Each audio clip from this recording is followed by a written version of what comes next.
We are now less than a year away from the Iowa caucuses, and the field of Democratic candidates looking to make Donald Trump a one-term president is taking shape. We hope to talk with them at length so you get a better sense of who they are and where they would take the country. Joining us now for our first Fox News Sunday sit-down, South Bend Mayor Pete Buttigieg. Mayor, welcome to Fox News Sunday. Thank you. Good morning. So there are now more, and today Kirsten Gillibrand officially entered the race. There are now more than a dozen candidates officially in the race. You're the only one who still has an exploratory committee. What are you exploring, and when are you going to decide whether to get in?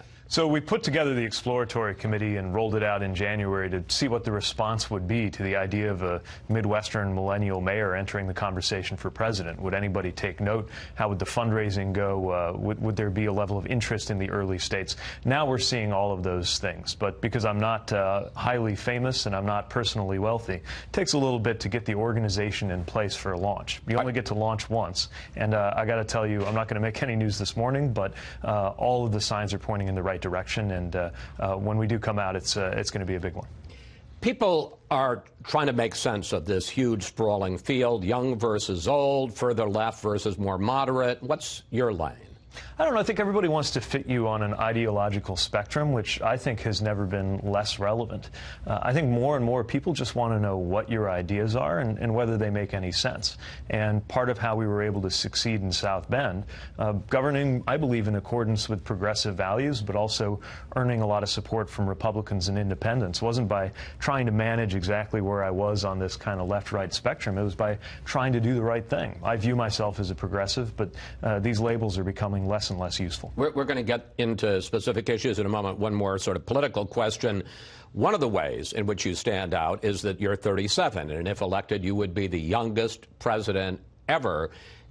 To some degree, people talk about you as the bright, shiny thing in the field. The question is, now that Beto O'Rourke is in it, some people in the grassroots say he's the brighter, shinier thing. How do you combat Beto, and like him, were you born to be in this race? I think I was born to make myself useful, and I'm not combating anybody. There are going to be competitors more than opponents, I think, among the Democrats, and that's a good thing. But I do believe that I'm not like the others. I belong to a different generation than most of the others. You know, mine was the generation that was in high school when school shootings started to be the norm. We're the generation that's going to be on the business end of the consequences of climate change. We're also the generation that's on track to be the first in American history to make less than our parents if nothing is done to change the trajectory of our economy. I think having a voice from that generation, having a voice with executive leadership, I mean, I got to tell you, I know I'm the young face in this conversation, but not only do I have more years of government experience under my belt than the president, but I've got more years of executive government experience under my belt than the vice president. I think that's relevant. And I think coming from the industrial Midwest, a place where, unfortunately, my party really lost touch with a lot of voters, especially in 2016, it's a combination of attributes, not to mention the military service that I bring to the table, that is simply different from the others. And I'm looking forward to competing. Let's do a lightning round. Quick questions, quick answers.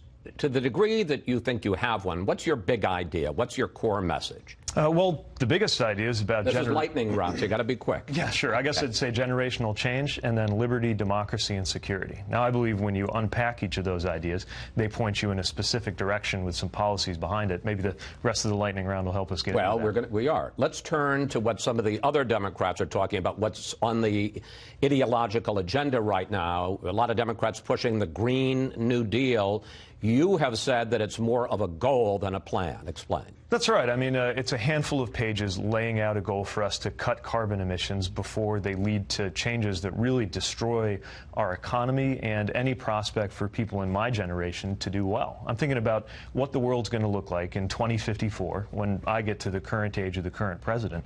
And if we don't act aggressively and immediately on climate, it's not going to be a pretty picture. So what are you saying, for instance, that some of the talk about retrofitting every building in America or trying to make the country carbon free by 2030, that's just unrealistic? We're going to have to do it. Look, by 2030? If we can't do carbon free, then we'll do net carbon free, which means that we're taking out as much as we're putting in. The bottom line is, scientifically, the right year to do that was yesterday.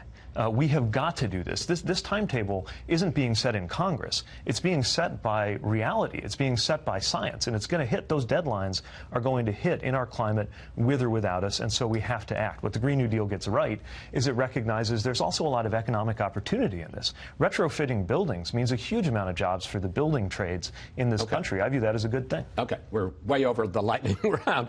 Medicare for all. You say it should be Medicare for all who want it. That's right. Explain. Well, I do believe that a single-payer environment is probably the right answer in the long term. But I think any politician who throws around phrases like Medicare for all has a responsibility to explain how we would get there. In my view, what you want to do is you take something like Medicare, you put it on the exchanges as a kind of public option, and if people like me are right that that is both good coverage and more cost-efficient, then more and more people will buy in, and it'll be a very natural glide path toward a single-payer environment. Was Kamala Harris wrong when she talked about just eliminating private insurance? Yeah, I view it differently. I mean, think about Medicare itself. You still have Medicare Advantage and plans around that. Even countries like the UK with nationalized medicine still have a role for the private sector. So I think there will be a role for the private sector, but a very different one than we have in the corporate system today. The Supreme Court, you talk about possibly expanding the court from 9 justices to 15.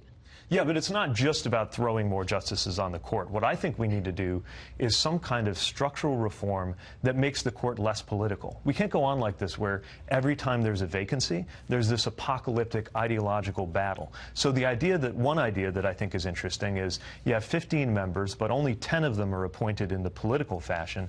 5 of them can only be seated by unanimous agreement of the other 10.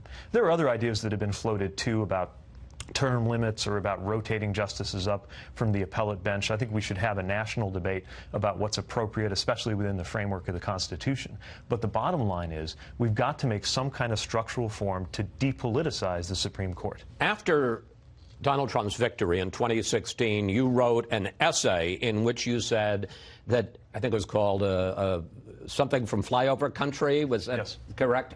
Which you said Democrats have largely, and to their very much their loss, their cost, have ignored the industrial Midwest. How would you take on Donald Trump? And specifically, how do you beat him in Michigan and Ohio and Wisconsin, that upper Rust Belt that he took away from the Democrats? Well, again, coming from a former auto manufacturing town in the northern part of Indiana, this is my home, and I understand why our party largely lost touch. But I don't think it's just about Donald Trump. As a matter of fact, I think in many ways he's a symptom rather than a cause. Where I come from, there are a lot of people, and I think there are a lot of viewers of this network, who are under no illusions about the character of the president, but voted this way in order to make a statement. Some people, I think, voted to burn the House down because they'd seen how, for years, Democratic and Republican presidencies produced economic and social and political results that let them down. We've got to be speaking to people. Okay, I mean, forgive me, that seems a little gauzy. So how do you say to the people in those states, you know, that feel that they've been left behind by globalism, things like that, globalization?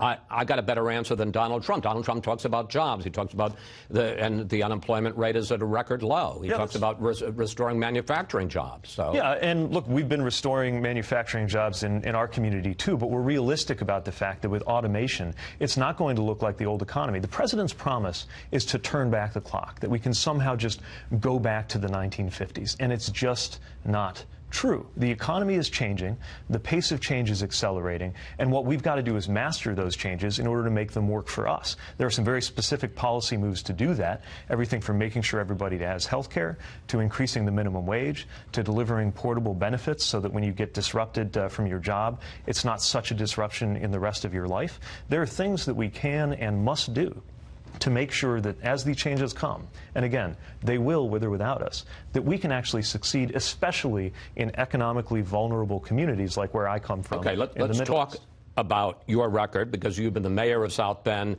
since 2012. Let's put it up on the screen.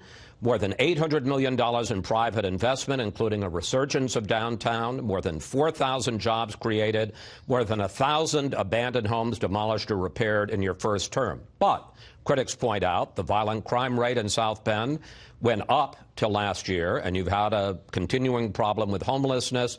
And I checked it out yesterday. The unemployment rate of South Bend is higher than the unemployment rate for the state of Indiana as a whole.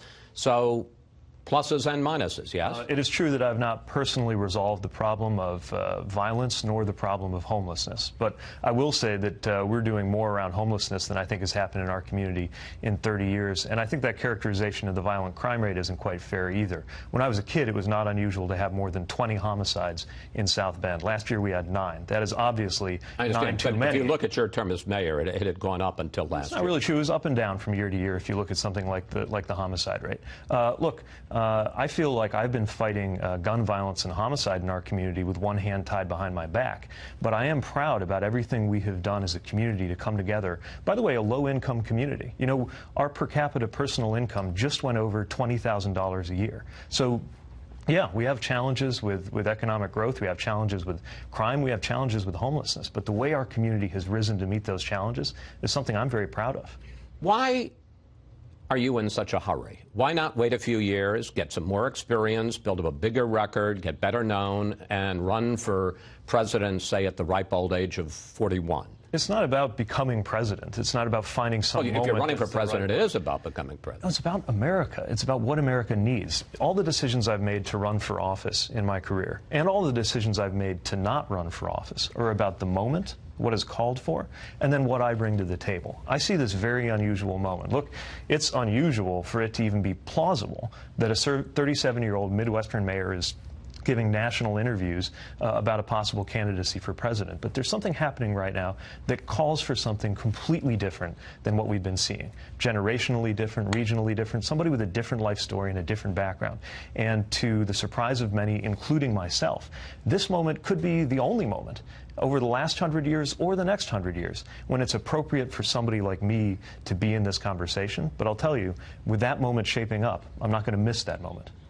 Mayor, thank you. Thanks for joining us today, and we'll be watching you out on the campaign trail. Thank you.